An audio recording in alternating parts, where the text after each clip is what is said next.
suivre, Seigneur. Nous ne voulons pas nous arrêter à mi-chemin. Comme cet homme, ce maire de la ville a demandé à Frère Branham, tu as perdu ta femme, tu as perdu ta fille. Est-ce que tu gardes toujours ta religion? Il a dit non. J'ai perdu ma femme, j'ai perdu ma fille. Je ne garde pas ma religion. Mais c'est ma religion qui me garde. Et ce matin, ou ce soir, nous croyons que jusqu'au bout, nous allons te suivre. Et ce n'est même pas par nos efforts, mais ta grâce nous fera arriver jusqu'au bout. C'est pourquoi nous te remercions profondément, Seigneur, ce soir. Parce que ce n'est pas à nous de garder notre religion, mais c'est à notre grand Saint-Esprit de nous garder. C'est pourquoi nous nous réjouissons encore, oh Dieu. Ce soir, tu nous as fait entrer dans ta présence afin de nous enseigner la parole prophétique, afin de nous ouvrir les yeux, afin que les écailles tombent de chacun, afin que nous voyions les prophéties s'accomplir devant notre face, afin que nous nous préparions en conséquence.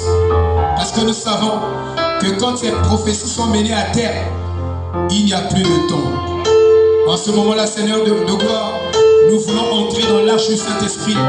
Nous voulons être scellés dans l'arche. Nous voulons être un avec cette parole. Nous voulons, oh Dieu, que cette parole se fasse chair en nous maintenant. Afin que ce ne soit plus nous qui vivions ici, sur cette terre, mais que ce soit Christ vivant sa propre parole dans les autres vases. Père, bénis chaque effort qui a été consenti, chaque sacrifice. Accorde les bénédictions à outrance, Seigneur. Comme tu as fait pour le frère Erald, pendant que nous sommes allés en mission pour apporter la consolation à une famille qui est en détresse.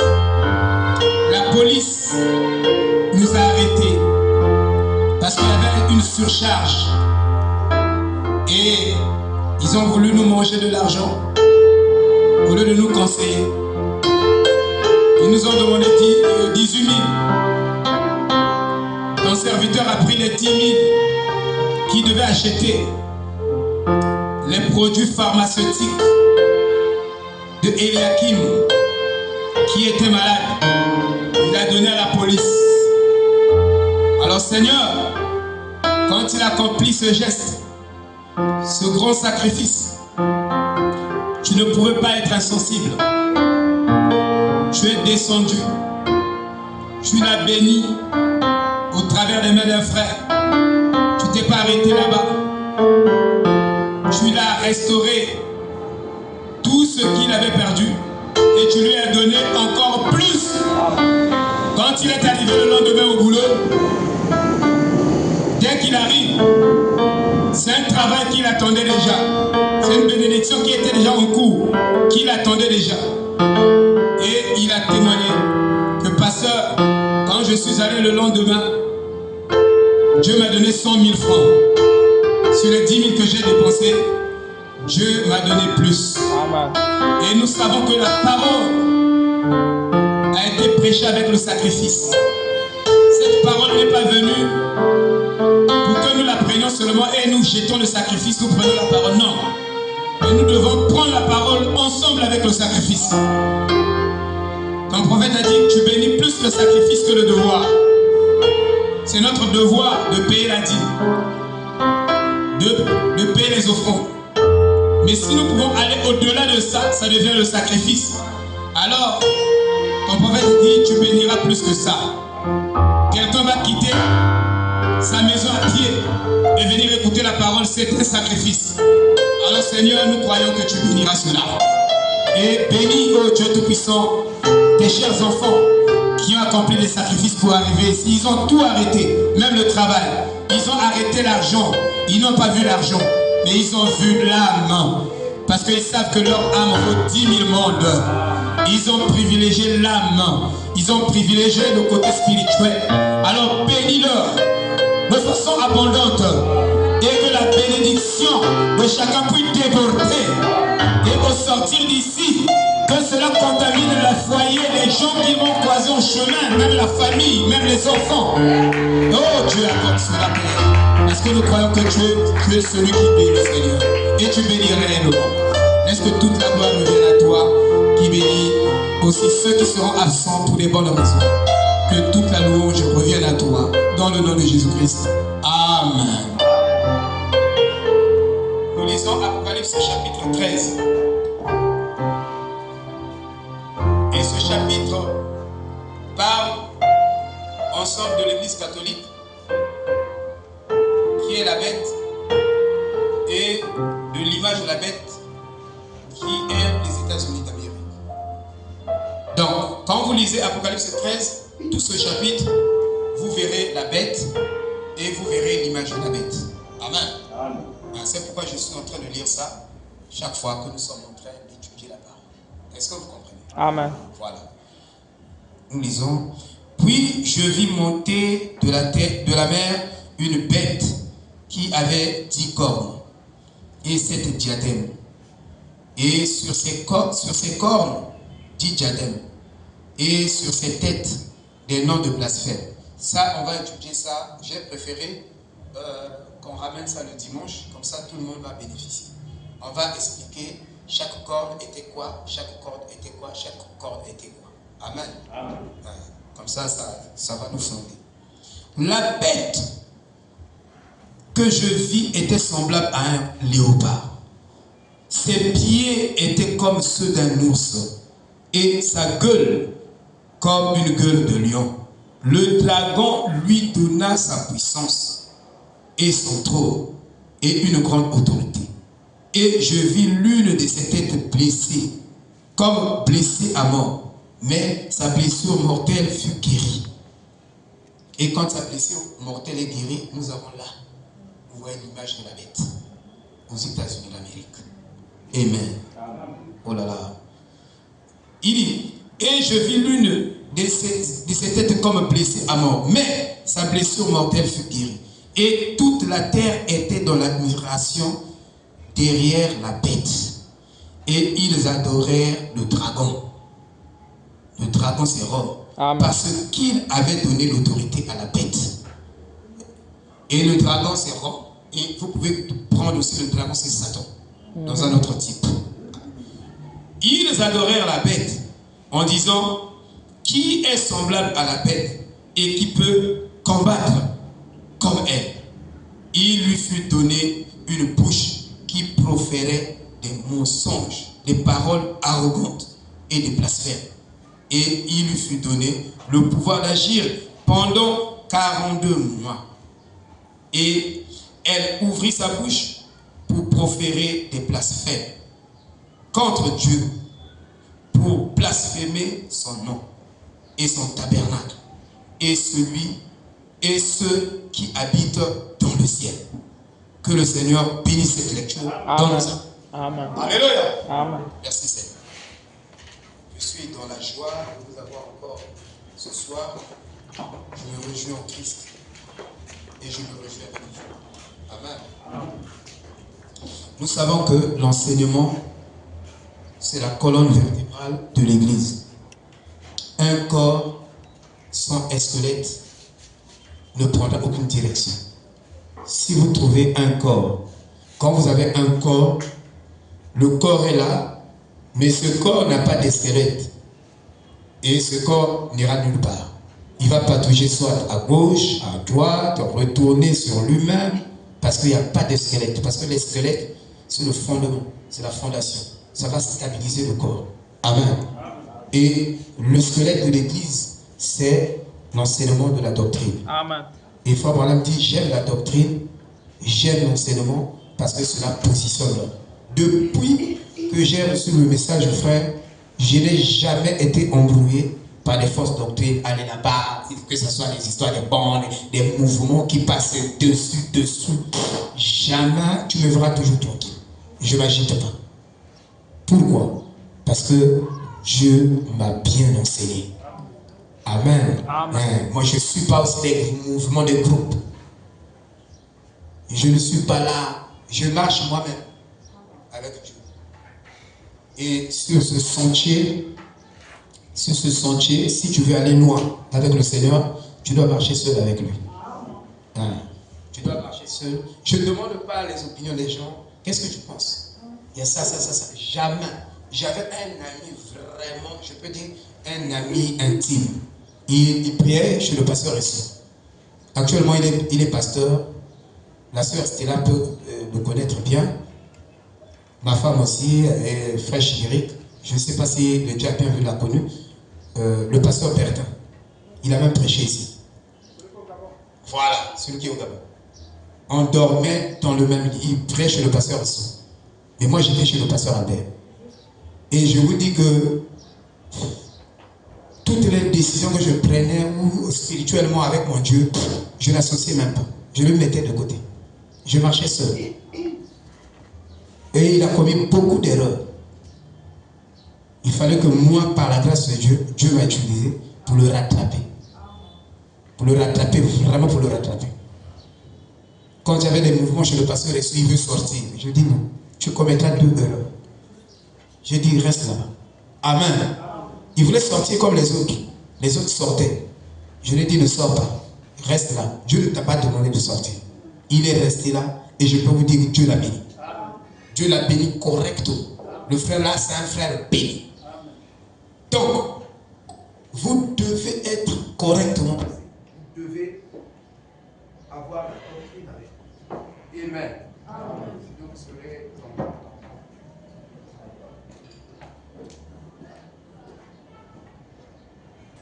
Si vous séparez l'œcuménisme, l'étude de l'œcuménisme avec l'argent et avec l'antéchrist, alors vous n'allez pas comprendre l'œcuménisme. Amen.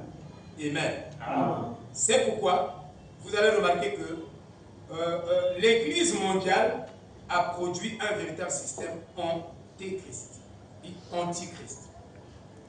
Le dimanche, on va faire les différences. Parce que si on vous pose la question, quelle est la différence entre antéchrist et antichrist? Et vous devez le savoir. Parce que la Bible en parle. Amen. Amen. Ah, d'accord.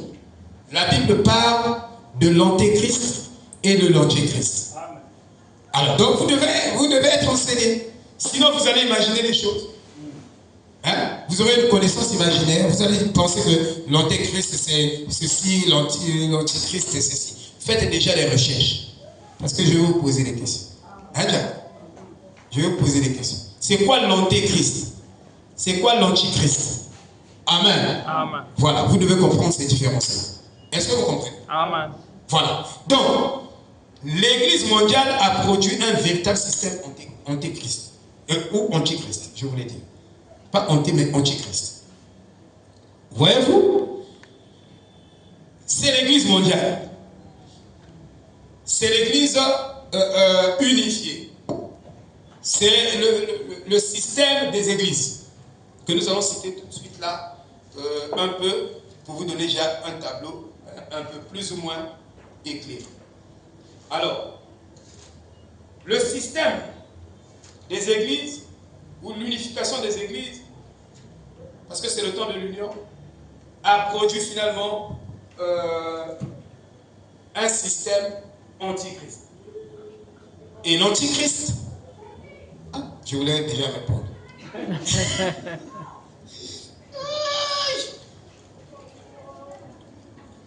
Vous préférez que je réponde un peu ou que je garde?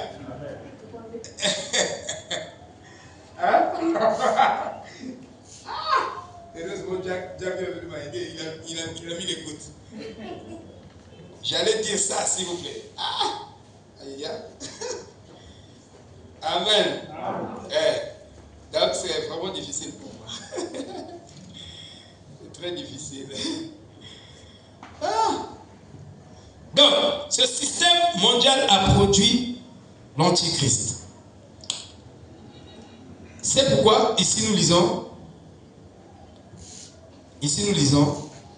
le Saint-Esprit est désormais responsable de l'Église.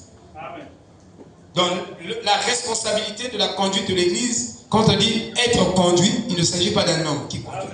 Il s'agit du Saint-Esprit qui conduit. Amen. Est-ce que vous suivez?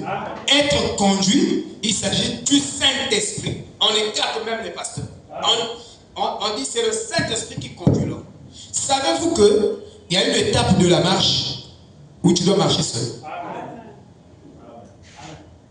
Ou dans cette étape-là, tu dois te débrouiller seul. Il n'y aura pas de pasteur là.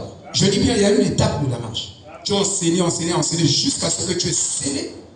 Une fois tu as le baptême Saint-Esprit. Alors, je ne dis pas que tu n'auras pas besoin d'un pasteur, mais tu dois faire face avec tes propres expériences. Avec le Seigneur, tu dois avancer. Donc, je vais vous donner ce schéma. Donc, il y a une étape. Chaque chose a ses étapes et a son temps. Il y a un temps pour toute chose. Frère Padam, mais pourquoi ces gens-là, pour venir à l'église, il faut qu'ils te voient d'abord venir? Il dit qu'ils me prennent comme béquille. Ils me prennent comme béquille. Donc, eux, pour marcher, ils ont besoin de s'appuyer sur le pasteur. Il dit qu'il viendra un temps où Dieu va leur retirer ces béquilles-là. Vous voyez? Et quand Dieu retire les béquilles, vous êtes obligé et vous êtes censé marcher seul. Et affronter les choses seul, les épreuves seul, ainsi de suite. Il y a une étape dans la marche chrétienne. Alléluia.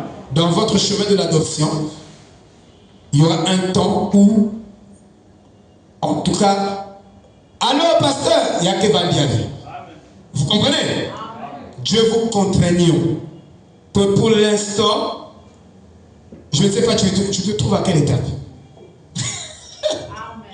Alléluia. Mais le Saint-Esprit lui seul est responsable de son église. Que les prédicateurs veulent le connaître ou pas, veulent le croire ou pas, que les gens se réunissent, non, nous, on veut tel mouvement, qu'ils sachent, qu'ils ne sachent pas, Dieu conduit lui-même son église aujourd'hui.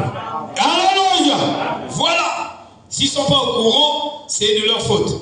Il est responsable d'une épouse. Et tu ne penses pas pendant une minute qu'il va laisser n'importe qui la conduire. Il ne va pas laisser la conduite de son épouse à n'importe qui. Amen. Non. Parfois, c'est un homme qui se fâche. Quand il est en colère, il commence à raconter beaucoup de bêtises. Vous comprenez? Maintenant, le changement doit venir à l'épouse. Parce que l'Écriture nous dit ce que l'Église mondiale a produit, qui est un véritable système antichrist. Vous voyez? Et les gens pensaient que Jésus était antichrist.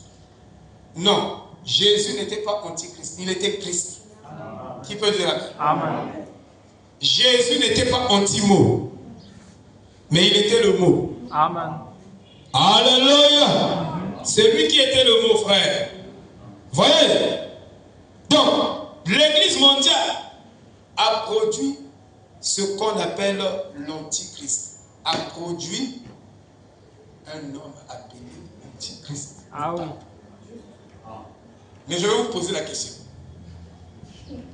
Le dimanche, je reviendrai sur ça. Je ne sais pas si vous avez suivi. Je vais vous poser la question.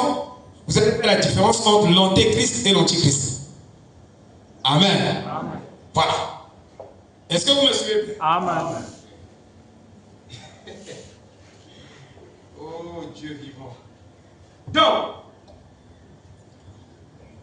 l'Église a produit un homme. C'est pourquoi il y a des prophéties de Malachie Martin qui a prophétisé 112 papes. Il dit qu'il y aura 112 papes. Mais actuellement, nous sommes à 267 ou 268 papes. C'était un Irlandais. C'était le théologien catholique. Malachie Martin. Et il a donné ses prophéties. Certaines se sont accomplies, se sont avérées justes, mais d'autres non. Pour dire, dans l'âge, il n'y a qu'un seul vrai prophète. Dans les prophéties ne faillissent pas. Alléluia! C'est pourquoi nous sommes fiers d'en avoir un. qui est William Aron Branham, pas autre chose, pas une autre personne. Oh là là, que Dieu soit loué. Est-ce que vous vous sentez bien comme ça? Amen. Moi, je me sens bien d'avoir un vrai. Voyez-vous? Donc, la constitution des États-Unis, dans la constitution des États-Unis, fraîchis-les. Ouais. Bon, non, pas reste. Jack, apporte-moi d'abord mon sac. Pas filme. Filme ça, parce que tu es un grand filmeur. Tu es en train de faire du bon boulot à l'internet. Frère Branham dit que les États-Unis, merci beaucoup. Il dit que les États-Unis n'ont plus de constitution. Écoutez, ça c'est le prophète de l'âge. Il dit, oh les États-Unis, attendez, je vais vous lire ça. C'est pourquoi l'Église catholique pouvait s'immiscer, pouvait s'infiltrer aux États-Unis et imposer sa domination. Regardez ici. Question et réponse. Question et réponse. Il dit. Question et réponse du 3 janvier 1954, soir. Je peux lire ici au paragraphe, bon, je ne vais pas tout finir, mais je lis au paragraphe 145 et je pourrais continuer ici. Je pense à Saint Paul là-bas, sur l'île, après le naufrage. Ce serpent lui a injecté du poison dans la main qui l'aurait tué en une seconde. Les autochtones ont dit, regardez cet homme tombé mort, car il mourra dans une minute. Il est enchaîné pour avoir prêché l'évangile. Ils disent que il est maudit parce qu'il prêche l'évangile de Jésus-Christ. Donc Dieu le punit. On lui envoie un serpent le mort. Donc dans quelques minutes, il va mourir. Ça c'est ce que à Rome, ils ont dit. Il dit, les religieux l'ont enchaîné. La plus belle des églises de ce jour-là est ce qui l'a enchaîné.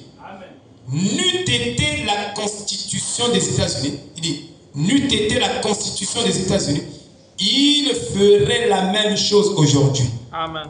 Il dit, c'est vrai, attendez juste, il dit, qu'elle soit un peu plus, qu'elle soit un peu plus fauchée. La constitution est fauchée. La constitution des États-Unis est fauchée. C'est pourquoi l'Église catholique peut s'immiscer là-bas et commencer à imposer son autorité. L'autorité de l'Église catholique. Amen. Amen. On va voir doucement. Maintenant, nous avons dit que ce troisième poule que nous avons vu manifester dans William Aron Branham va se manifester dans l'épouse. Donc, ça sera peut-être une petite période courte. Ça ne va pas être long. Sinon, ça fera des dégâts sur la terre. Mettons sa plénitude. Donc, tu pourras créer des choses qui n'existent pas. Frère Branham a créé les écuries. Il a fait ceci, il a fait cela. Et c'est réservé à vous et moi. Il dit que cette puissance de la création se trouve déjà en vous. Mais c'est contrôlé par une loi. Alléluia. Si la loi de la foi ne contrôlait pas ça, on pourrait faire des dégâts ici. Vous comprenez? Mais Dieu, il est sage. Sinon, on pouvait faire des dégâts ici, frère, sur cette terre. Donc, c'est pourquoi vous voyez que l'Église catholique a pris la prépondérance. Et quand l'Église catholique impose sa domination progressivement aux États-Unis, vous allez voir qu'elle est en train de créer l'image de la bête. Parce qu'en ce moment-là, le régime papal, c'est-à-dire toutes les doctrines catholiques montent aux États-Unis là, quittant Rome. Puisqu'il y a un pape américain qui est là. Mais le pape là ne va pas marcher selon la constitution américaine, mais selon les lois de l'Église catholique. Qu'on ne vous trompe pas. Il va marcher selon les lois de l'Église catholique. Parce que pour l'Église catholique, le pape est un Dieu. Le pape est un Dieu, c'est lui Jésus-Christ. Si on ne vous dit pas ça, mais l'histoire du catholicisme, c'est ça. Le vicaire du Fils de Dieu, donc à la place du Fils de Dieu, le remplaçant. On dit le remplaçant. On peut remplacer quelqu'un qui est vivant. Vous voyez, hein? Le remplaçant du Fils de Dieu. Et déjà, en 1950, suivez bien l'histoire, en 1950, nous avons déjà l'œcuménisme. Ah oui. Donc ça a commencé déjà, depuis les 1950 là, il y a déjà l'œcuménisme. Et nous avons dit que l'origine de l'œcuménisme, nous le voyons dans Caïn et Abel. Caïn et Abel. Caïn était une organisation. Il était une organisation. Et dans l'organisation, on tord la parole de Dieu. On prend ici, on modifie ici, on prend ceci, on met ça, on ajoute ça, on fait ceci, on fait. Dans l'organisation, c'est comme ça. Alléluia. Amen. Et la parole n'est pas pure. Voyez-vous? Déjà, il a fusionné avec d'autres organisations œcuméniques en 1950 pour former l'actuel Conseil national des églises. Et en 1923, les dénominations des membres étaient déjà les suivantes. En 1923, on avait déjà les dénominations des membres des églises. Ce n'étaient pas des églises qui étaient conduites par le Saint-Esprit, mais par la liturgie. Ils ont déjà des trucs. Aujourd'hui, tout le monde va écouter la cassette Dieu dévoilé. Donc, toutes les églises, ancien évangile tabernacle, toi aussi, Dieu dévoilé.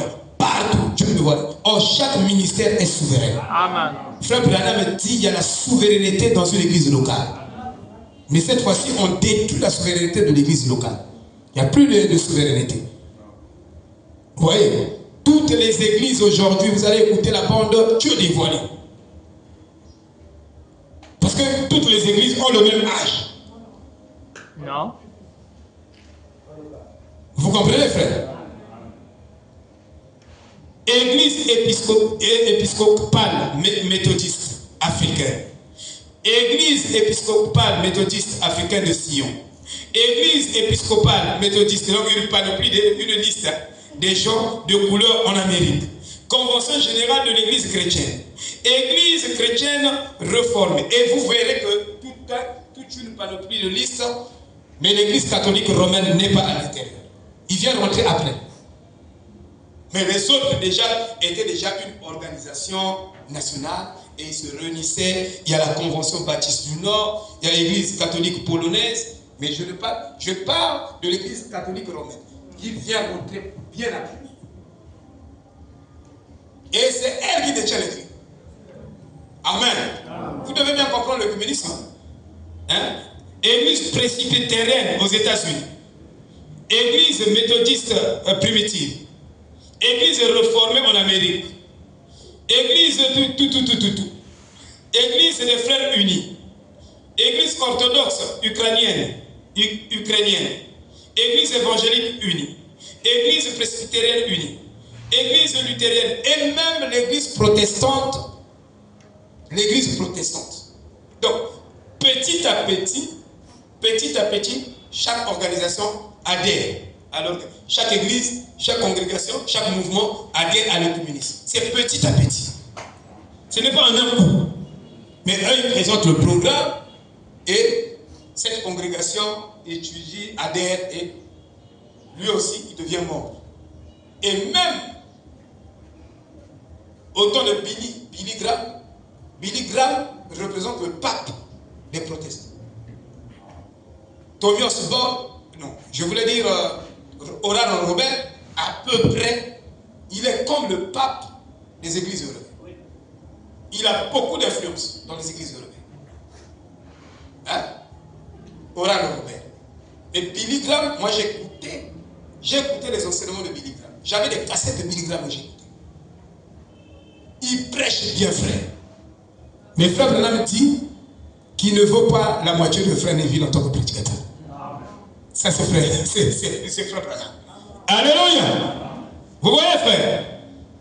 Et toutes ces églises-là, quand vous étudiez les 10 vierges, au paragraphe 123, la marque de la bête, prenons Apocalypse 13, juste un instant. Apocalypse 13, 15. Et lisons simplement ce qu'il va faire. Apocalypse 13, 15. Et il avait le pouvoir de donner vie à l'image. Quand vous écoutez l'image, c'est les États-Unis. L'image de la bête. Maintenant, c'est-à-dire aux églises protestantes, ils avaient le pouvoir parce qu'ils ont fait une image. Les églises protestantes, par l'intermédiaire du conseil des églises, créaient un lieu où toute la communauté protestante devra être unie. Combien connaissent, il dit, ou ont lu à propos du grand édifice uni qu'ils ont construit pour les églises du monde. Ils ont construit un édifice. Vous comprenez, non? Où toutes les églises vont se rassembler là-bas. Hein? Comme au temps de Jésus, il y avait le temple qui était là et tout le monde se rassemblait là-bas. Si tu veux communier, c'est là-bas. Et ils érigent ça. Ils ont érigé. Alléluia. Amen. Combien connaissent-vous, ont lu à propos du grand édifice uni qu'ils ont construit pour les églises du monde? Certainement. Vous voyez, là-haut maintenant, tout comme les États-Unis et tout comme les États de l'ONU, et tous sont là, chacun d'eux, même aux assemblées de Dieu, ils sont là, ils sont là. Vous voyez, c'est chacun pour soi, comme un porc va à son bourbier et un chien à son vomi. Répliquons la même chose, absolument. Renions presque leur position évangélique. Et voilà, il dit, vous voulez être grand, vous voulez agir comme le reste du monde, comme Israël. Quand ils ont vu les rois des nations et ainsi de suite, et ils ont dit, établis sur nous un roi. Voyez-vous, ça c'est au temps de Samuel. Les papes avec les leaders évangéliques, ça ce sont les congrégations là qui vont baiser l'orteil du pape. Quand ils arrivent devant le pape, ils doivent saluer, donc toucher l'orteil du pape, ou s'incliner devant le pape, donc se prosterner devant le pape. Mais nous savons que tout genou ne fléchit que devant le Seigneur Jésus-Christ. Si toi tu ne pries pas à genoux, sache que tu n'accomplis pas cette écriture. Il faut fléchir. Quand tu pêches, quand tu as des problèmes à réparer devant le Seigneur, mets-toi à genoux. Parce que tout genou fléchit déjà les genoux avant que tu arrives au trône du jugement. Amen. Alléluia. Il a dit, oh non, frère Bernard dit que pour prier, la position idéale, c'est seulement être debout. Mais il a dit aussi à genoux. Il ne s'est pas arrêté seulement debout. Hein? Il y a des gens qui ne prient jamais à genoux. Il n'a pas le temps de se mettre à genoux devant Dieu. Mais tout genou doit fléchir devant Dieu. Amen. Et moi, je fléchis mes genoux devant Dieu avant que j'arrive devant le trône de Dieu jugement. Avant que Dieu m'appelle, me reprimande. Je me mets déjà à genoux. Alléluia. Amen. Ici, donc, vous avez le pape. Et ça, ce sont les leaders des églises, tout autour de lui, en train de le congratuler. Même Trump fait la même chose. Tous les présidents américains, ils ont fait la même chose. Ils ont brisé la Constitution. Alléluia. Amen. Oh là là. Et si vous voyez maintenant, en 1967, les catholiques romains adhèrent maintenant au Conseil national des églises. Et ils ont adhéré le 3 février 1967. Et c'est publié dans un journal en 1967. Et ils adhèrent au Conseil national des églises 2 ans après la mort du prophète. Donc le prophète meurt en 1965 et les catholiques, eux, ils rentrent dans le communisme. Les catholiques romains, ils rentrent dans le communisme là-bas. C'est eux qui sont influents ici. C'est eux qui sont plus influents ici. Ils sont à redouter ici. L'église catholique romaine possède 46 millions de membres. Et ils vont adhérer là-bas, dans le Conseil national des églises. Et ils ont des dialogues avec les pentecôtistes. Et certains pentecôtistes, eux aussi, ils sont repartis vers la mer prostituée. Donc en 1972, les pentecôtistes sont en dialogue avec le conseil pontifical pour la promotion de l'unité des chrétiens de l'église catholique. Donc depuis 1973, ils sont représentés à la réunion annuelle et même Billy Graham est allé voir le pape. Mais quand le prophète arrive au Vatican, il dit que j'ai traversé le Vatican sans me prosterner devant le pape. Amen. Il dit, quand j'ai vu le pape, j'ai enlevé seulement le chapeau. Amen. Il dit, en ce qui concerne le respect, je peux enlever le chapeau pour saluer quelqu'un, une autorité. J'enlève mon chapeau et je salue. Mais toi, tu salues une autorité avec le chapeau. Ce n'est pas le respect. Amen. Alléluia. Nous devons avoir les bonnes manières de vivre. Bien sûr. Nous sommes des chrétiens. Nous devons être plus respectueux, plus polis. Il dit, quand tu as baisé la carte du pape, je ne peux pas le faire. Ça, c'est William Aaron Branham. Mais les présidents américains, tous. Et ils ont commencé cela depuis le règne de Kennedy. Quand Kennedy est arrivé au pouvoir, à la tête des États-Unis, dès qu'il arrive à la tête des États-Unis, Amen. Amen. Alors les choses changent. C'est depuis là-bas que la Constitution américaine perdait sa force. Amen. Depuis le règne de Kennedy en 1960. C'est très juste. C'est depuis là-bas. C'était compliqué. Et quand, Frère Branham dit, quand Kennedy règne de 1960 et pendant son règne, il a régné, et 24 ans plus tard, le pape, donc en 1984, le pape descend aux États-Unis. Ah oui. Et avant d'arriver aux États-Unis, il dit, Frère Branham dit, il y a eu la panne d'électricité. C'est pourquoi quand vous considérez les âges de l'église, quand vous voyez là-bas, la partie sombre de Laodicée là, ça montre l'ignorance totale. Amen. Et absolue. Donc aujourd'hui, nous vivons dans un âge où les gens sont ignorants. Et il y a de l'ignorance volontaire. C'est-à-dire quelqu'un qui décide lui-même volontairement, il ne veut pas écouter la vérité. Il refuse d'écouter la vérité. Volontairement. Ou il connaît la vérité, mais il refuse de pratiquer cette vérité. Amen. Donc il y a une ignorance. La partie sombre là, c'est l'ignorance dans l'Odyssée. Et ça signifie des pannes électriques. Donc ça signifie les ténèbres en fait dans l'Odyssée. Donc il y a peu de lumière dans l'Odyssée. Il y a beaucoup de ténèbres dans l'Odyssée. Et les ténèbres se traduisent par des actions. Des divorces, c'est les ténèbres. Des guerres des églises, des pasteurs qui se disputent à l'internet, ça c'est les ténèbres. Ça c'est l'âge de l'Odyssée. Alléluia. Les fidèles ne se respectent pas. Tu pries dans quelle église? Chez le pasteur Ifoko, respect total. Tu pries où? Chez Francis, respect total. Tu pries où? Oh, ton ancien évangile n'avait pas de respect parce que vous n'avez pas Dieu. C'est eux qui donnent, ils donnent Dieu aux gens. Dieu leur a donné la responsabilité de lui donner aux gens. Mais Dieu se donne lui-même. À qui il veut? Alléluia. Vous voyez des guerres des églises. Votre pasteur n'a pas Dieu. Nous ici, quand tu viens, tu vas mettre au monde. Mais pas qu'à battre que pour que vous t'avez. Pas pour te tête. Après le bête. Pas pour te bagnos. Je vous ai dit que s'il y a un endroit où on doit évangéliser, ce n'est pas dans les églises du message. C'est dans les églises catholiques. Parce que tout le système catholique est diabolique. Je dis bien tout le système d'adoration, servir Dieu, leur messe, leur ceci, tout leur système ne vient pas de Dieu. C'est le diable.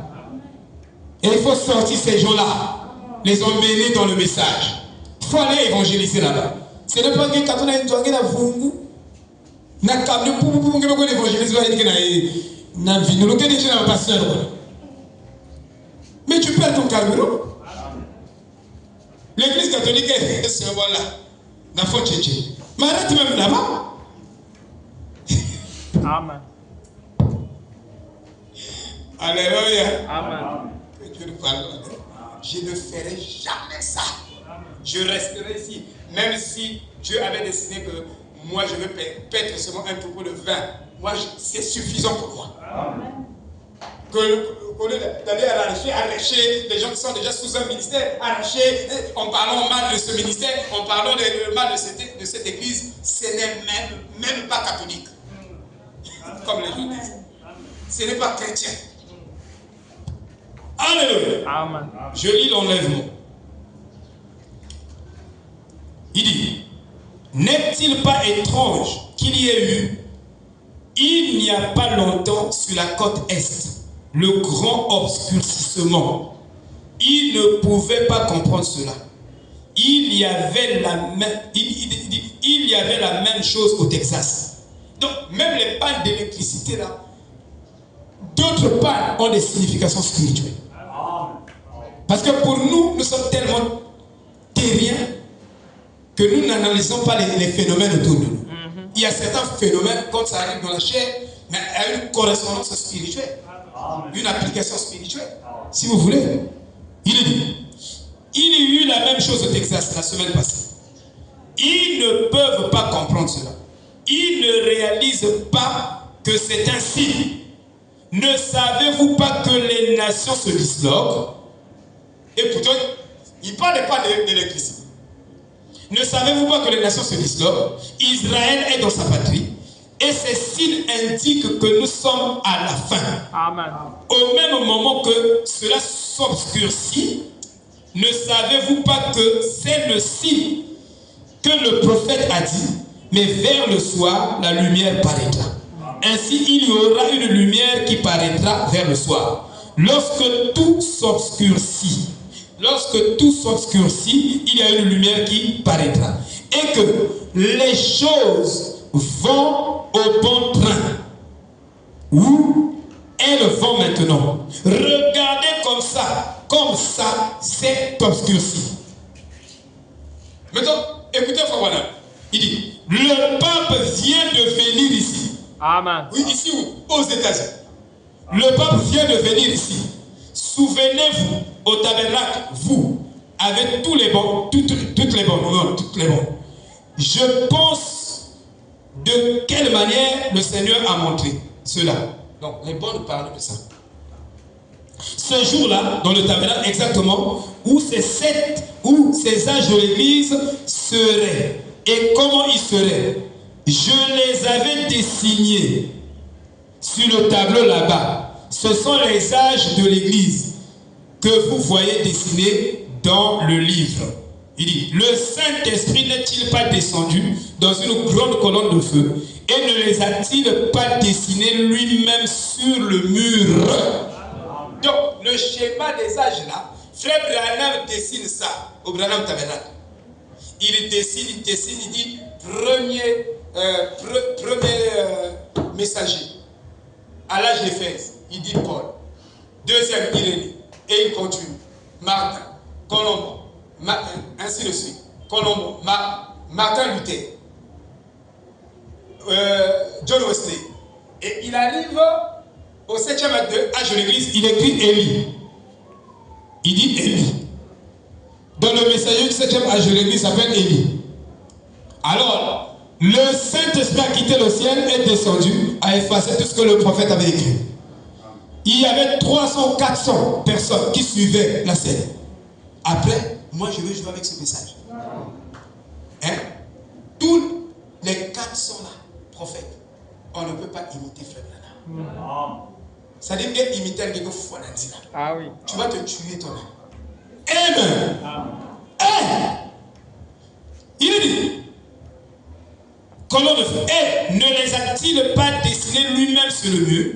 Alors 400 à 300 personnes étaient assises là, en train de le regarder. Et comme le pape commençait sa tournée par ici, la lune s'obscurcit. La lune s'obscurcit. Quand le pape commençait sa tournée ici, aux États-Unis. Donc c'est depuis là-bas, depuis Kennedy, et vous montez 24 ans, le pape commençait à visiter les États-Unis. C'est tourné là-bas. c'est pour imposer les paroisses, pour faire ceci, ainsi de suite. Sinon, la Constitution des États-Unis, avec les principes des anciens, des patriarches qui ont fondé les États-Unis, interdisait cette religion là-bas. Il n'y en avait pas de catholicisme là-bas. Et ça s'immisçait comme ça. Et il dit, et il prit des photos. Et c'était pareil des photos qu'il prit que le mouvement de la lune faisait. Les phases de la lune, pendant que le pape était là. Hein? Il dit, et il prit des photographies, et c'était pareil à ce qui avait été dessiné là-bas. À ce qui était dessiné là-bas. Et ce qui était dessiné, et ce qu'on prenait les photos, amen, c'était la même chose. Voilà, il dit, ce qui avait été dessiné là-bas, sur la plateforme, il a fait son voyage ici le 13. Il a marché sur 13 marches. Il a servi la communion à 13 personnes. À une nation qui est le nombre 13. Et cela s'est obscurci partout. Ne voyez-vous pas où nous en sommes? Nous sommes à la fin des temps. Les moqueurs se lèveront dans les derniers jours. Ils diront qu'il n'y a aucune différence entre maintenant et le temps où nos pères sont dormis. Il y a une grande différence. Parce que le pape américain est là.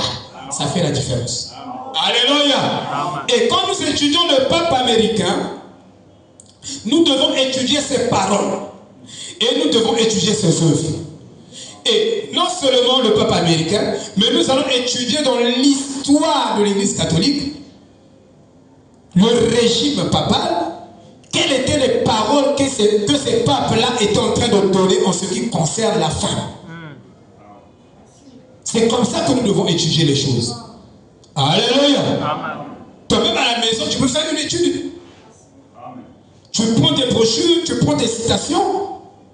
Tu peux voir ça.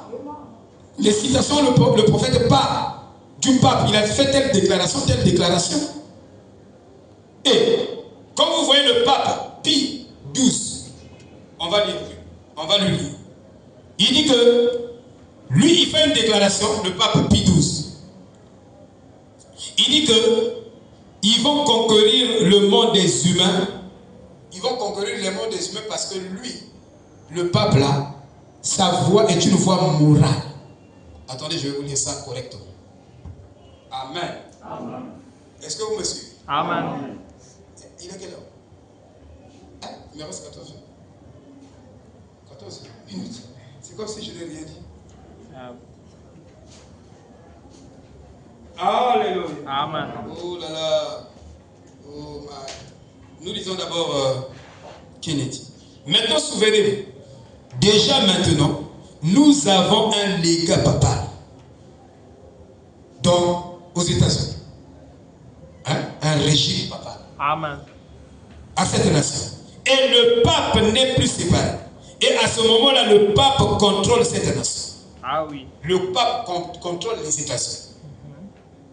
Que cette nation veuille être contrôlée ou pas, le pape le contrôle. Ah oui. Frère, si tu es en dehors de la parole, le diable te contrôle. Ah oui. Que tu le veuilles ou tu ne le veuilles pas, le diable te contrôle déjà. Vous voyez, le diable, pour ne pas te contrôler, pour qu'il perde le contrôle, tu dois être dans la parole. Vous voyez, quand tu sors de la parole, tu fais des choses qui sont dehors de la parole, tu es hors de la parole, déjà le diable a le droit de te contrôler. Voilà, le pape, c'est comme ça. Il dit, c'est fait complet en 1984, et vous ferez mieux de le croire, que tous les 3 à 6 ans qu'elle est partie. Il dit, en 1984 était l'année fatidique aux États-Unis. Il dit, c'est maintenant l'une des années fatidiques, je vous le dis, parce que l'Amérique est possédée. Ah oui. L'Amérique est possédée. Il y a une étape du démon. Le démon peut être hors de toi, mais il te fait des suggestions. Il va envoûter tes pensées. Donc tu ne penses que le mal, des pensées mauvaises, et tout, et tout, et tout, et tout. Mais lui, pour s'incarner en toi, il doit préparer le terrain. Il a pollué ton esprit par les mauvaises pensées. Donc tout ce que tu penses, c'est le mal. Tout ce que tu penses, et il s'incarne en toi. Mais si il envoie les mauvaises pensées, toi, tu remplaces cela, tu opposes ça par la parole.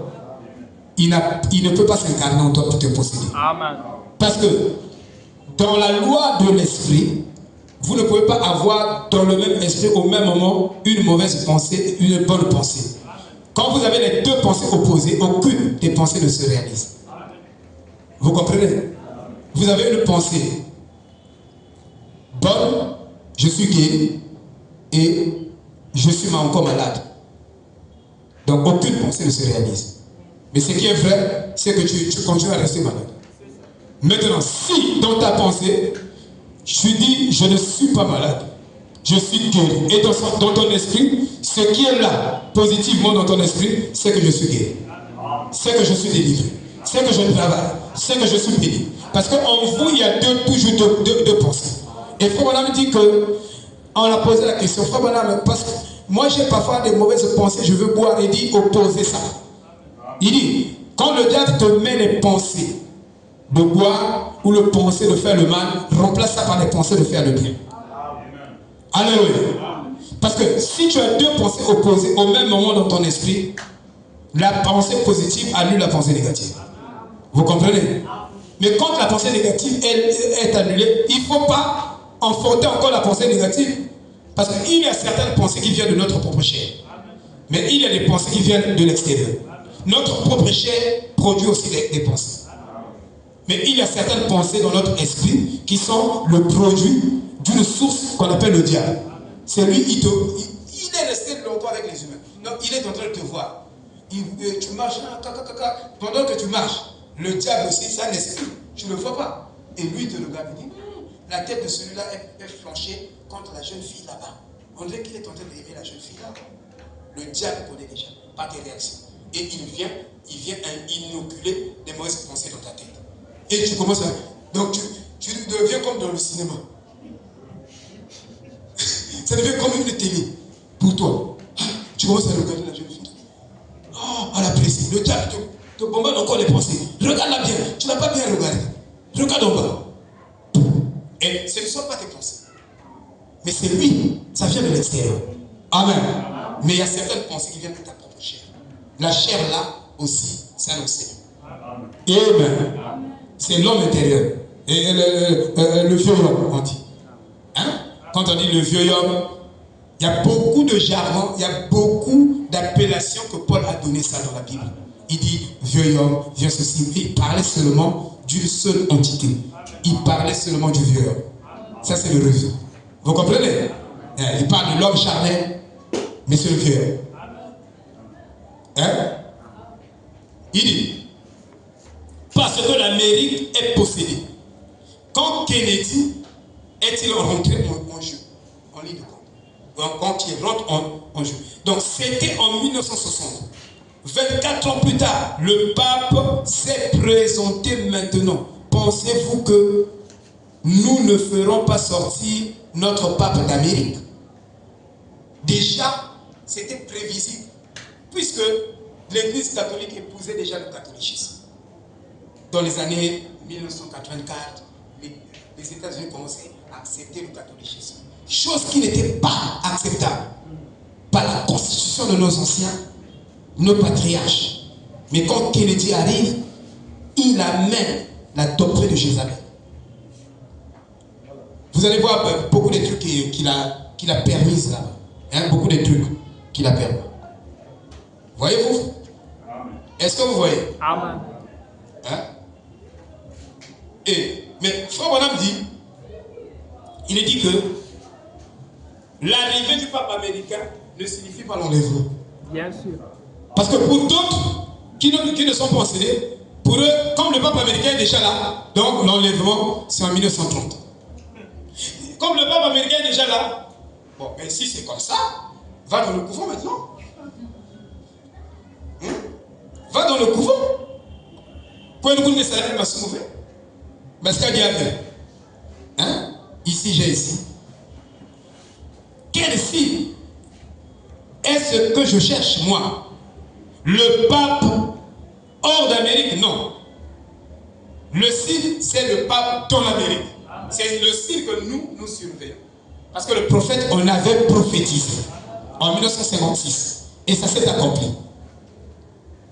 Amen. Est-ce que je crois que je vais le voir? Je suis assez ainsi de suite. Il dit, je ne pense pas que l'enlèvement aura lieu au moment où les gens feront sortir le pape d'Amérique. Non. Donc, on est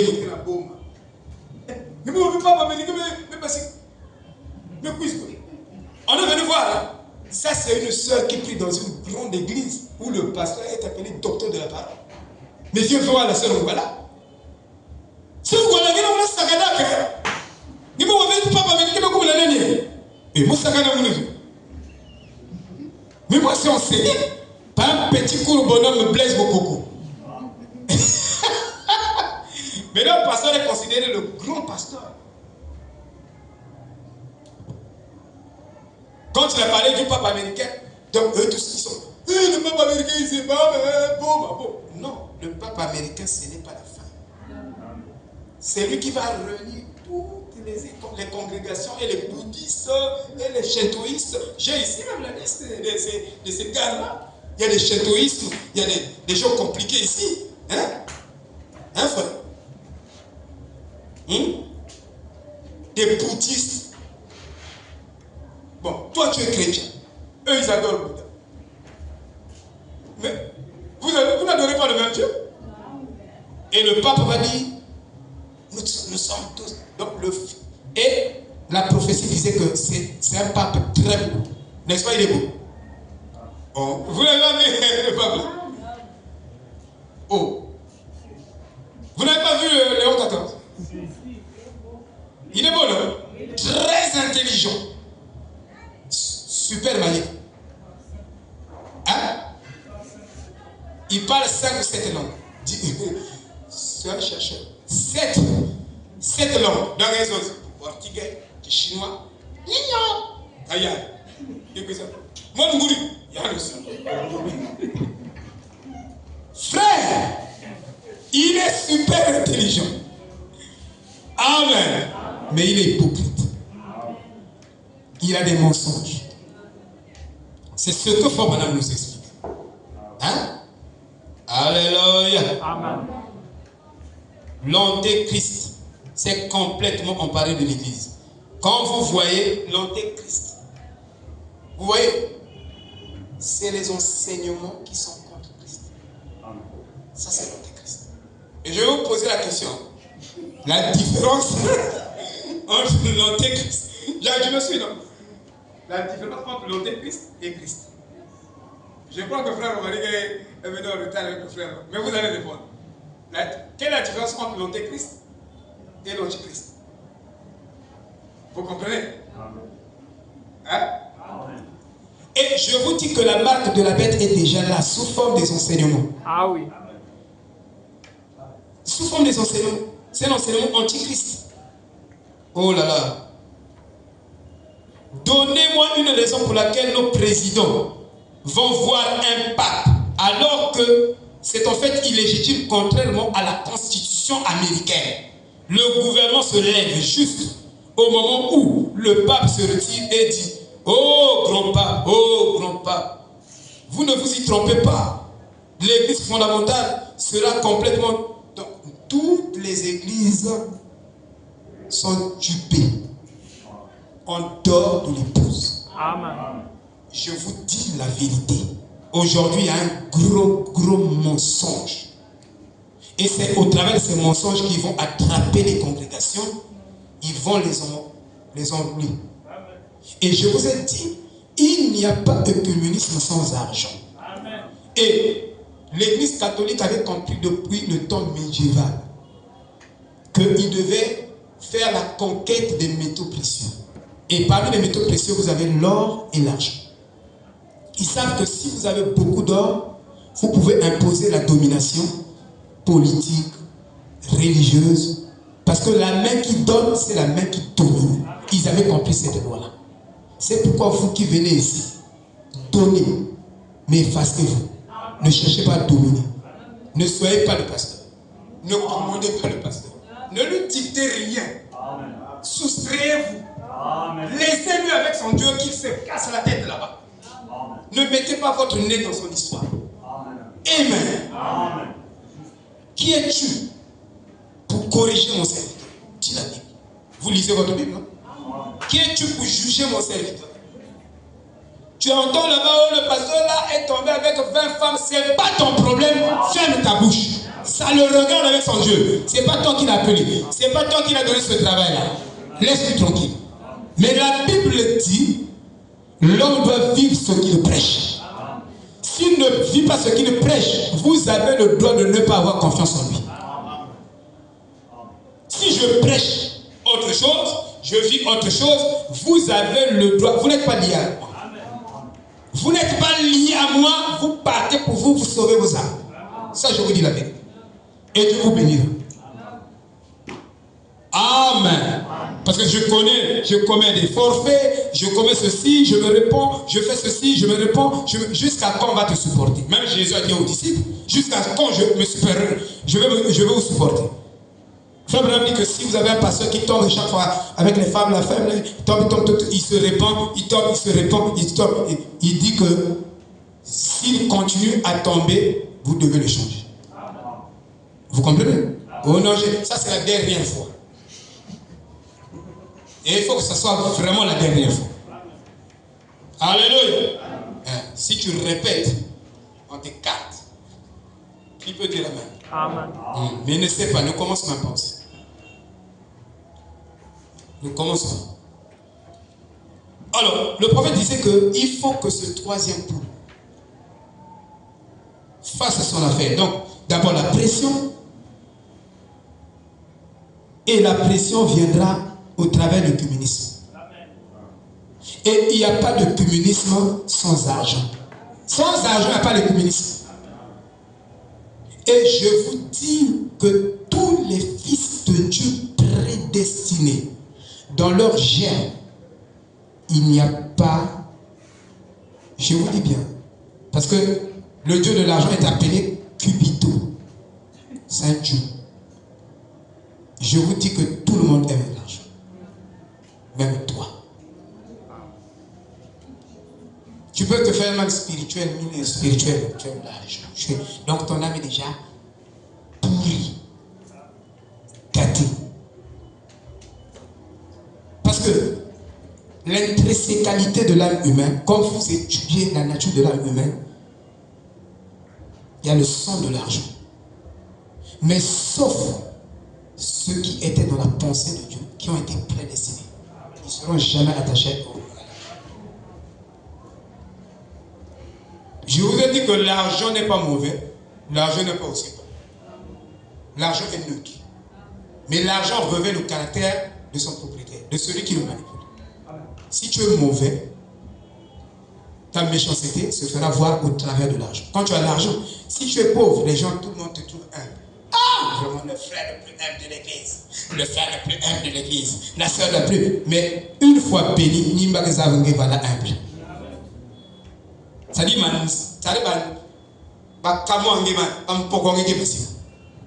alléluia. Amen, amen. Donc, l'intrinsécalité de l'âme humaine. Et connaissant cela, c'est pourquoi l'Église catholique base sa doctrine sur l'intrinsécalité de l'âme humaine. Il sait que chaque nation a un besoin d'argent. Tu verras que, frère, tu peux être millionnaire, milliardaire. C'est quelqu'un qui a dit, même si j'ai beaucoup de millions, mais si tu me donnes 500, même 500 là, ça représente beaucoup pour moi. Et pourtant, il a l'argent. Il voit l'amour. Vous comprenez? Donc même, pourquoi il est déjà millionnaire, il ne s'arrête pas là. Mais il crée encore des sociétés. Il crée encore des sociétés. Mais il est déjà dans le bon trop. Hein? Arrête cela. Il crée donc montre que tu avais bon. Mais je vous dis, des vrais fils de Dieu des vraies filles de Dieu ne seront jamais accros à l'argent. C'est pourquoi Frère Branham dit que quand il recevait les dîmes, il devait enlever la dîme de dîme. Mais il dit pour enlever la dîme de dîme, il fallait d'abord que la dîme la satisfasse aux besoins du ministère. Parce que vous ne pouvez même pas soutenir un évangéliste si vous ne prenez pas soin de votre pasteur. C'est ce que Frère Branham dit. Il dit charité bien ordonnée commence par soi-même. Donc moi je suis très équilibré. Il dit que quand vous avez suffisamment de l'argent, les dîmes entrent sérieusement, vous avez un système bien que vous avez placé. Il dit que le pasteur doit payer 4 ministères la dîme de dîme. Donc la dîme de dîme n'est pas donnée à un seul ministère. Si j'ai des ministères ici déjà, je leur soutiens au travers de ma propre dîme. Donc j'enlève dans ma dîme une dîme. Et s'ils sont 4, je donne, si par exemple j'ai 200 000, je donne ici 50 000, 50 000, 50 000, au même titre. Je divise ça par 4. Parce qu'il y a 5 ministères. Si ce ministère-là est béni, le ministère-là doit bénir les autres 4 ministères. Vous comprenez? Vous devez comprendre toutes ces choses-là. Alléluia. Amen. Et ça, dans les églises aujourd'hui, c'est compliqué. Parce que moi, j'ai écouté les frères se révolter. Le pasteur nous avait promis même nous acheter des voitures, tout, il n'a plus acheté. Moi, je n'ai pas encore promis quelqu'un la voiture. Amen. Moi-même, je fais l'acrobatie. Donc, je ne peux pas promettre les gens. Mais je vous dis que les ministères doivent être payés. Les ministères doivent être payés. Les ministères de la parole et ceux-là qui travaillent. Ceux-là qui travaillent, les pianistes, tout ce monde-là, ils doivent avoir une paix. Quand une église est vraiment stable. Amen. Amen. Maintenant, je voulais dire, Frère Branham nous disait que le troisième boule que vous avez vu potentiellement se manifester en moi sera manifesté d'abord. C'est-à-dire qu'avant la plénitude de la manifestation du troisième boule, où toi tu peux dire, je t'envoie la pluie, je t'envoie ceci. Avant cette manifestation, il faut qu'il y ait la pression. Et le sommet de la pression, c'est le pape qui va amener ça. Le sommet de la persécution. Et Frère Branham dit que ça va dépasser même. Attendez. Cette pression va dépasser ce que nous avons vu dans le triade babylonien. Attendez, je vais vous trouver ça. C'est très capital que je vous dise. La pression qui sera là sur la terre. Il dit que tu ne pourras jamais supporter ça même 15 secondes. Amen. Tu préféreras la mort que cette pression. Il dit que tu ne vas pas supporter. Ce que nous avons vu, le Covid là, c'était seulement une poussière. C'était de la blague en fait. C'était de l'amusement. Covid, vraiment c'était dur là. Mais il faut rentrer dans l'arche, frère. Ce que tu as vu dans Covid là, c'est rien ça, c'est rien. C'est vraiment rien, rien du tout. Il y a l'attaque. Oh. Il a Takima, voilà. Okay, j'ai retrouvé. Dans les 2 Babylone, d'Islop. Vous devez lire. Vous devez suffisamment lire. Vous devez avoir des informations, vous devez vous informer. Dans le 2 Babylone, d'Islop. Frère Branham disait ici. Il dit que les triades païennes de la Babylone antique, de l'Égypte antique, de la Rome antique et de la Grèce antique, il dit, pour montrer qu'ils avaient tous la fausse adoration d'une divinité satanique, que nous allons décrire ici. C'est pourquoi le Père, le Fils, le Saint-Esprit, c'est une doctrine satanique. Ça ne vient pas de Dieu. Au nom du Père, du Fils et du Saint-Esprit, ça c'est pas Dieu. Et le diable utilise ça. Amen. Voilà. Il dit, les deux Babylone du stop s'informent sur l'histoire de la Trinité dans la fausse adoration païenne. Et vous verrez que l'Église catholique est là-dedans. La Trinité. Ils baptisent au nom du Père, du Fils et du Saint-Esprit. Ils font le catéchisme. Donc avant le baptême, 3 mois de cours. Donc tu viens prendre 3 mois de cours avant d'être baptisé. Catéchisme. Et tu as peut-être combien de questions? Peut-être 10 questions. On va te poser.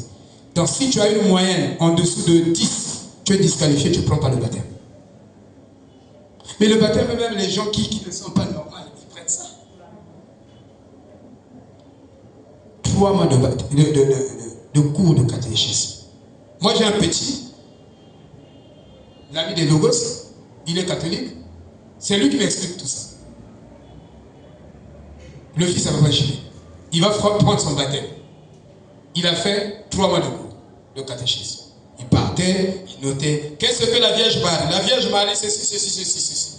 Qu'est-ce que les actes des apôtres là-bas? Ou les dogmes des apôtres? Et il récite tous les 12 dogmes. Et ainsi de suite. On le qualifie pour le baptême. Ici, on n'a pas de cours à faire. On ne vous donne aucun cours. Vous venez, même le même jour, vous vous répondez baptême. Comme le livre éthiopien. Il n'a pas fait 2 jours, 3 jours de catéchisme, 4 jours. Philippe a dit, il a dit à Philippe même, tu attends quoi pour me baptiser? Amen. C'est pourquoi nous avons pris l'initiative, dès que les gens viennent, baptême. Il n'y a pas à tirer avec ça. Amen. Hein, Jack? On ne tire plus avec. On les baptise.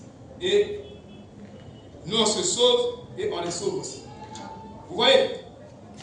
Frère Branham a dit, je préférerais avoir les purges des chevaliers de Colombe. Moi, j'ai vu dans un film les chevaliers de Colombe. Les chevaliers de Colombe, l'ordre des jésuites, sur moi. Et cet ordre-là, c'est un ordre compliqué. Il te terrasse. Hein. C'est-à-dire qu'en coup de route, on te tue, on te coupe la tête ici. Il dit, je préférerais ça, avoir ça, l'ordre des jésuites, sur moi, plutôt que 5 minutes dans la grande tribulation. Il dit, je préfère. Donc moi, je ne viens pas à l'église ici pour passer par la grande tribulation. Non, moi je viens ici pour être scellé du Saint-Esprit. Non seulement je suis scellé, je suis rempli du Saint-Esprit. Et en étant rempli du Saint-Esprit, j'ai la chance. Si le maître venait, la trompette sonnait, moi aussi je parle avec le maître. Mais je ne veux pas rester ici, frère. Si je reste ici, malheur à moi. Il faut d'abord la persécution. Il faut d'abord, et la persécution, c'est le pape qui va intimer ça, qui va ordonner ça. Ensemble avec les églises. Réunis, l'assemblée des églises. Amen. Nous avons lu quelques textes ici. Je peux répéter quelques textes. Que le pape Jean-Paul II, il est allé même. Il est allé en Nairobi.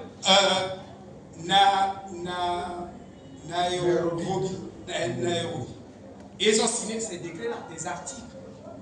Lors de la pression de la tribulation, non, je ne parle pas de la tribulation, lors de la pression, précisons mieux, de la persécution, ça va arriver. Il dit, personne ne peut placer à la banque ni retirer son argent sans cette marque.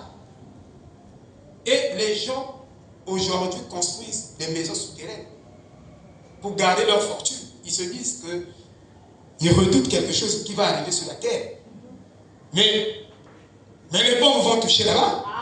Vous allez creuser là-bas. Vous restez là-bas. Mais il y a même coup d'yam.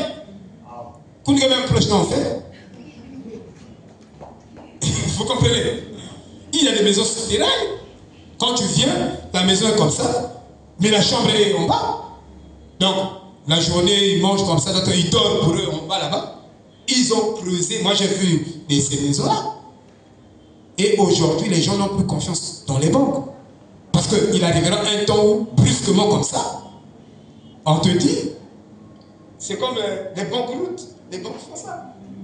Faillite, quoi. Hein? Donc, vous arrivez, vous payez, vous introduisez la carte, vous retirez sans provision. Et tout l'argent qui était là-bas a été vidé, mais retiré, gardé par l'église catholique. Parce qu'ils ont fait des parités monétaires, des convertibilités. Ils ont pris le rouble, le Deutsche Mark, ils ont pris le dollar, ils ont pris le yen, ils ont échangé. Et l'église catholique, avec le pape là, ils vont retirer tout. Donc dans le système, dans le circuit économique, l'argent dans le circuit économique joue le rôle du sang. Si le sang ne circule plus la tête, tu as des AVC chroniques, si le sang ne monte pas depuis le cœur ne pompe pas le sang pour renvoyer au niveau du cerveau, alimenter correctement, mais il y aura catastrophe. Vous comprenez, non? Et l'argent joue le rôle du sang dans une économie. Je vous ai dit que dans l'histoire de la pensée monétaire, ce sont les Chinois qui ont commencé avec les histoires d'argent là, couteau, épingle, ainsi de suite. C'est eux. Sinon c'était le troc. Une marchandise contre une marchandise. Et les Chinois sont venus. C'est eux les premiers, les Chinois, dans la pensée monétaire. Et ça s'est développé. Et les mercantilistes, ils ont compris que nous devons créer la rareté de l'or sur le marché. Et une fois l'or manque, puisque les échanges se font à base de l'or, moi je viens et je deviens un monopoleur. Donc je manipule mes prix. J'impose. Et l'église catholique va imposer sa religion à tout le monde. Tout le monde doit devenir catholique. Donc toute la terre sera catholique. Toutes les familles seront des catholiques. Et si tu refuses, tu n'as pas droit au placement de ton argent dans une banque. Tu n'as pas droit au voyage. Tu ne peux pas voyager. Toi qui aimes les États-Unis, tu dois avoir la marque, le carte à Liboul pour aller aux États-Unis. Si tu n'as pas la carte, tu ne voyages pas. C'est comme avec Covid. Ils ont fait un essai. C'était un essai. Mais le but de Covid était de détruire l'ADN des gens. Apporter une confusion dans le système de fonctionnement de l'ADN naturel. C'était vraiment un coup d'état du diable. Donc, le problème chez eux, ils ont, parce que ils prennent le placenta. Placenta qui boutoule le monake. Il me passe moi. Ils constituent, ils forment ça, ils mettent ça dans les ingrédients pour fabriquer le vaccin. Ils ont pris beaucoup de trucs. Et ils savent que quand ils font cette chimie-là, quand la chimie-là arrive avec le sang, ça commence à détruire l'immunité naturelle. Ça commence à changer le langage naturel de l'ADN. Les gènes commencent à parler un autre langage. Et le but de Satan, c'est de s'immiscer dans les vies des gens, de telle sorte que, en mettant la marque de la bête, les puces là, on met là, c'est pour changer la pensée de l'homme. D'amener, parce que le diable veut emmener toute l'humanité à insulter Dieu, à insulter le Créateur. Donc le diable veut ça, que vous ayez à blasphémer, que nous tous nous soyons donc une population de blasphémeurs, que nous disons des bêtises sur Dieu. Oh Dieu, Dieu comme ça, vous fingez ça. Et le diable, pour arriver, il travaille avec les francs-maçons, ces gens-là, ces serviteurs qui sont ici, ces prophètes. Et il a mis un antichrist là. Il a mis là un antichrist qu'on appelle la bête. Il est là pour exécuter ce que le diable lui inspire, le dragon. Et c'est compliqué. Hein? L'unité de toutes les églises. Les membres, les fidèles des églises du monde célébreront leur culte un seul jour. Donc, on va célébrer, on va prier seulement le dimanche. Le mercredi comme ça, là, vous n'avez pas le droit au culte. Si on vient, lesquels qui font le bruit là-bas? Oh non, c'est l'ancien évangile tabernacle, ils sont en train de parler de la marque de la bête. Quoi? Mais est-ce qu'ils ont d'abord leur carte? Qui leur a donné la permission? Hein, frère? Frère dit, c'est dur, hein? On va prier seulement le dimanche. On aura une monnaie unique. Une monnaie unique. Ils ont Ils ont commencé avec ça, euro-dollar, euro ceci, ça ne marchera pas. Mais un jour, ça marchera. Il y aura une monnaie unique, une seule économie. On va détruire les économies nations. Donc, cette nation a pour régime économique capitaliste. Là-bas, c'est socialiste. Non, vous ne serez plus les socialistes barrés. Si vous voulez qu'on vous finance, vous devez adhérer, vous devez accepter. Et on vous paraît toutes les économies. On sera régi par le même président qui est le pape. C'est lui le président du monde. Il n'y aura plus président de tel État. Il n'y aura plus des élections ici au Congo. Ça va s'arrêter. Qui peut dire la même? C'est maintenant qu'il y a des élections. Mais un temps viendra, il n'y aura plus. Parce qu'on a déjà voté le président du monde. C'est lui qui donne les ordres là-bas. Et là-bas, il y a des ministres, des conseillers, je ne sais pas quoi là, ainsi de suite, pour exécuter ce que lui décide. Quand il décide, c'est tout. C'est pourquoi même aujourd'hui, vous voyez que même l'économie nationale est déjà inclue dans l'économie internationale. Et il est dit que vous ne pouvez plus gérer national sans gérer international. Ça veut dire que si vous êtes national, une entreprise nationale, si vous ne tenez pas compte des modifications, de l'influence, des agrégats, donc des grandeurs économiques au niveau international, et vous gérez comme vous voulez, bon, ça c'est notre économie, hein, nous on fait ceci, et vous aurez des représailles économiques parce que en ce moment-là, vous avez des embargos, vous ne tenez pas compte, de la mondialisation ou de l'internationalisation du capital, parce que le capital se déplace. Au lieu de produire les voitures, par exemple, de telle marque au Japon, ça nous coûte trop cher, on déplace le lieu de la production de ces voitures-là, on amène ça en Afrique, un peu plus civilisée, qui ont des conditions. On amène ça, par exemple, en Afrique du Sud, ou je ne sais pas quoi, ou au Maroc, et on amène là-bas. Et là-bas, la main-d'œuvre est moins chère. C'est là où intervient la loi des comparaisons. La loi des comparaisons. La loi des avantages comparatifs. Si toi, par exemple, c'est comme ça que la mondialisation va aller. On dit que toi, tu es spécialisé. On dit que le Zaïre est spécialisé en or et diamant. Donc vous fournissez au niveau international, c'est vous qui fournissez le diamant, l'or et ainsi de suite. Mais le Congo c'est le pétrole. Donc il y aura des spécificités parmi les nations et c'est comme ça que l'économie mondiale va fonctionner maintenant. Ce schéma-là, on devait imposer ça au niveau de l'Afrique il y a longtemps, mais à cause de l'égoïsme, ainsi de suite. Parce que si toi, tu as la capacité par exemple de chanter, nous voulons une église. Moi, je ne connais pas chanter.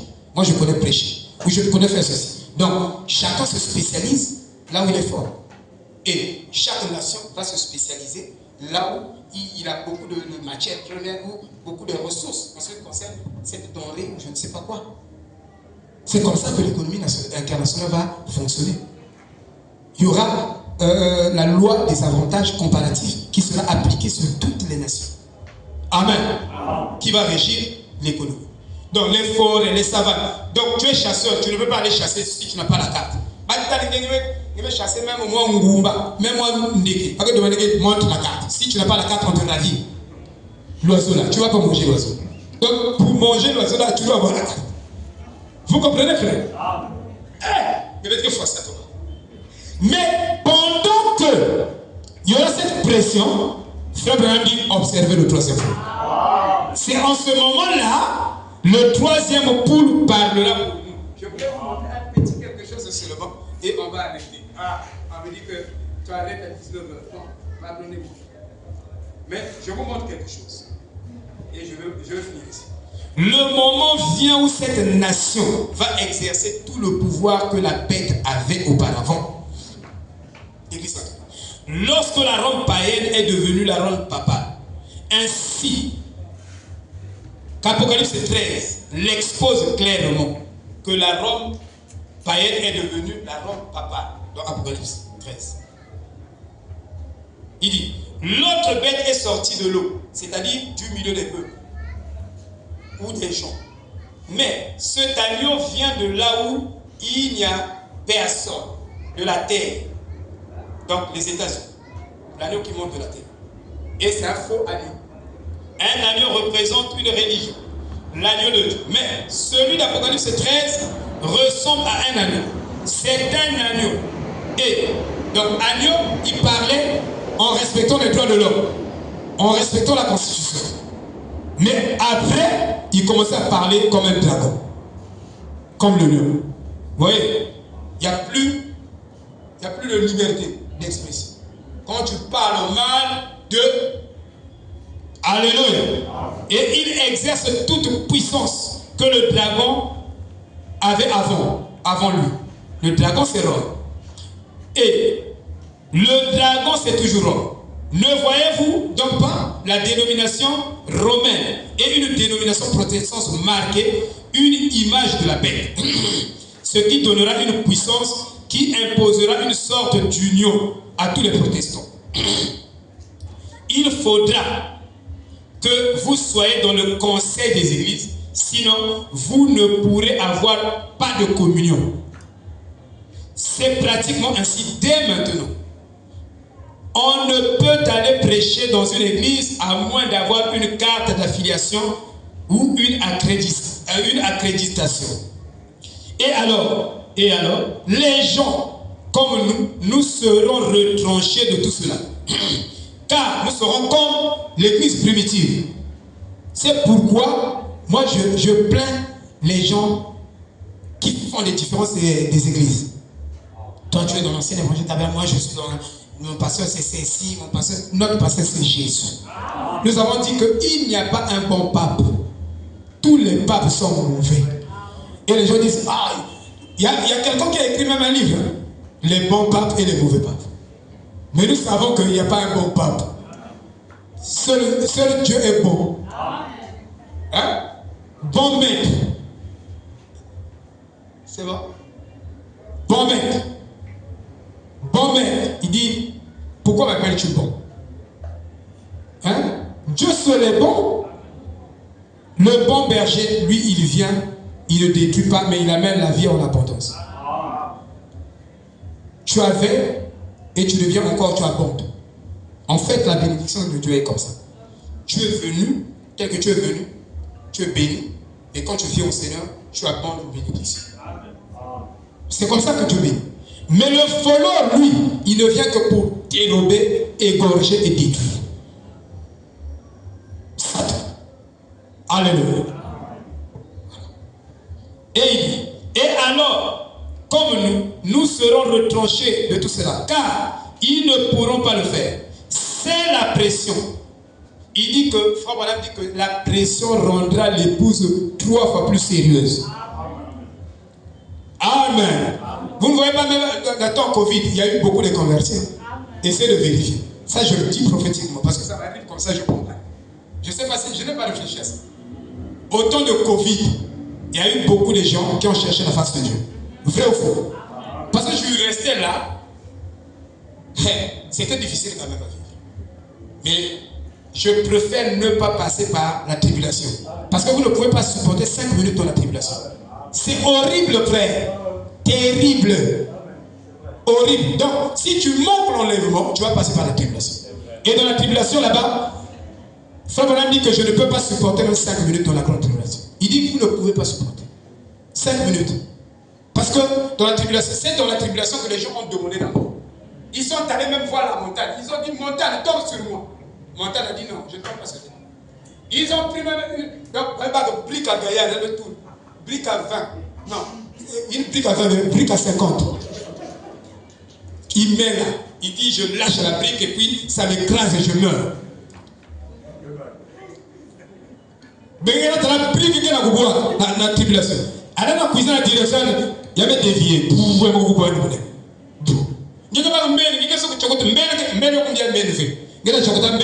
y a des plastique à pétrimètre. Il y a des éponges. Dans la grande tribulation. C'est pourquoi je préfère ne pas arriver là-bas. C'est pourquoi nous faisons le ennemi à nous. Papa. Si vous avez fait un effet, il y a pas de jamais banane. Il y a bien le vous me signez à mon déjà. C'est fini. Ma chérie, un ennemi. Ben fungul ba ennemi. Parce que là, tu n'auras plus le temps d'aller confesser. Hein. Tu seras seul. Hein. Tu es seul. Hein? Dans la grande tribulation, on va même manger les enfants. Là, on n'a plus rien à manger. Bon, il faut aller ta fille tiens. Ah, il a touché moi la Romarie. Romarie est presque ma cacatoguerie.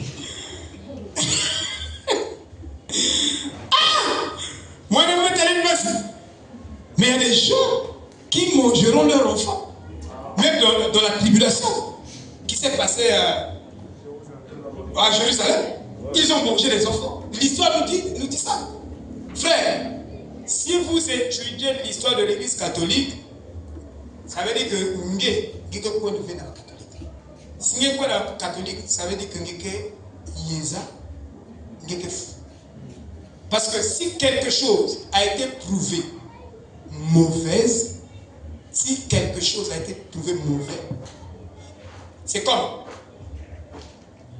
la formule de Pythagore, hein, qui dit A carré moins B carré égale à A moins B facteur de A plus B. Cette formule est déjà vraie. Et si toi, le jour de l'examen, on te donne une factorisation de la forme A x carré plus bx plus c, toi tu commences maintenant, tu dis que je vais d'abord démontrer encore la formule de Thalès pour reprouver ça pour la deuxième fois, pour prouver que c'est vrai, que je peux l'utiliser. Non, si quelque chose est vrai, utilise ça déjà. Tu n'as pas à prouver ça deux fois. C'est déjà prouvé, donc c'est indiscutable. Hein? On appelle ça le principe du théorème. C'est déjà un principe établi, c'est vrai, et ça sera toujours vrai. Donc, chaque fois que tu as l'identité, la forme là, prends seulement la formule canonique ou les discriminants là, place les tout, calcule déjà. Ne démontre plus. Donc, avec l'histoire de l'église catholique, nous n'avons plus à prouver que l'église là est mauvaise. Parce que l'histoire elle-même a témoigné que l'église catholique est l'église, c'est l'église des criminels. Ils ont tué 68 millions de protestants. Ils ont tué des saints Patrick, les saintes Jeanne d'Arc. Ils ont tué beaucoup de saints. Et quand ils tuent les saints, et quand ils vont devant, ils se rendent compte que ce que la personne avait dit, il avait raison. La personne avait 10 longueurs d'avance par rapport à nous. Tu sais, ta pensée aujourd'hui peut être en avance par rapport à tes frères, par rapport à l'église. Mais si tu sais que cette pensée vient de Dieu, que c'est Dieu qui est dedans, tu as un indice de la parole qui peut soutenir cette pensée. Avance. Même si tu es seul. Un jour, tôt ou tard, on va te canoniser. Même si tu vas fouanger. Hein? On a tué Rabelais. Hein? Rabelais. Et on a tué Galilée. Il dit que la terre, il dit quoi? La terre tourne autour du soleil. Quand il a dit ça à l'église catholique, non. Tu abuses. Toi, je ne connais pas la vérité plus que le pape. Hein? On l'a tué. Et quand le pape a ordonné de le tuer, est mort. Alors, quand ils se sont rendus compte que Galilée avait raison, le pape qui montait au pouvoir a demandé, allez déterrer les ossements du pape là, qui avait ordonné qu'on tue Galilée. S'il y a comme une pièce de Mikwa là, ils vont disperser ça par la colère. C'est comme ça que l'église catholique fait. C'est eux-mêmes qui tuent, c'est eux-mêmes qui canonisent, c'est eux-mêmes qui punissent ceux qui ont tué. C'est comme ça qu'ils travaillent. Donc c'est déjà prouvé que c'est un système du diable. Les gens qui sont là-bas ne sont pas du diable. Comme on vous le répète. C'est comme aujourd'hui, il y a des églises du message sont des églises catholiques. Parce que c'est un esprit. Ce n'est pas parce que tu as mis tabernacle Kingani que vous êtes tabernacle. Mais dans vos comportements, vous êtes des catholiques. Frère Branham dit que si ce message prenant encore beaucoup de temps, il dit que les gens dans ce message deviendront plus pires que les catholiques. Il dit ça. C'est pourquoi soyez des vrais chrétiens du message. Alléluia.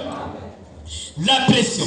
Il dit, et quand cela arrivera, et quand la pression sera telle que vous serez expulsés, alors observez ce dont je vous parle.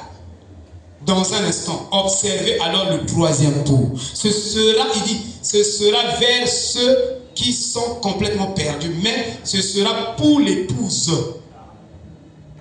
Nous en sommes plus près qu'ils ne sont.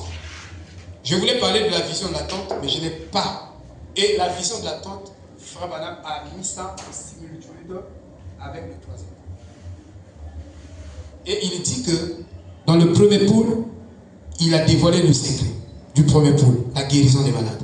Deuxième pool, le discernement des pensées. Il a dévoilé.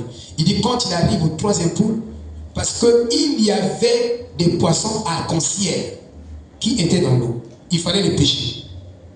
Et Frère Branham dit que dans ce troisième, il n'y a que le troisième pool qui peut pêcher un poisson arc-en-ciel. Qui peut pêcher une âme robustesse.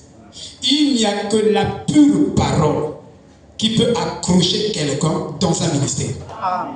Si tu prêches, tu ramasses ici à gauche, tu prends là, tu mélanges, tu fais des mélanges, tu donnes, tu n'auras pas une vraie brebis.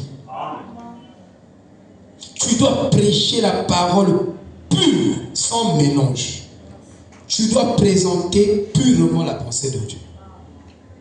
Et en le faisant, tu vas attraper la truite. Et Frère Branham, l'ange lui dit que ce troisième pool est très très sacré. Tu ne dois en parler à personne. Et il dit, quand il pêchait, il dit que quand il a mis l'appât, au l'appât, c'est le ministère de la guérison divine qui est le préface du ministère de la parole parlée. Donc, la guérison divine préface le message de Frère Branham. Donc, il fallait la guérison divine pour montrer qu'il y a un enseignement pur qui va enlever les pauses qui venaient. Shalom. Shalom, shalom.